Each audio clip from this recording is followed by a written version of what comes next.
Ауыз ашарға дастархан дайындаймыз. Ең алдымен тауықтың төс етін турап, тауықтың дәмдеуші, чеснок, паприка, тұзды салып, араластырып аламыз.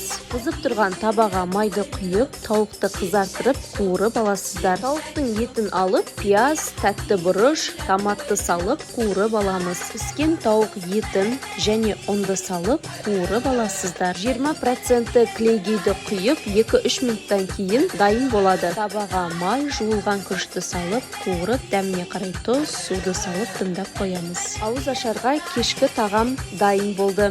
Ал енді сусын дайындаймыз. Лимон, каркаде, суды құйып, қайнатып аламыз. Ендігі кесек салат, көк алма, қызылша, сәбізді теркадан өткізіп аламыз. Зәйтүн майы, лимон шырыны, балды салып, араластырып аласыздар.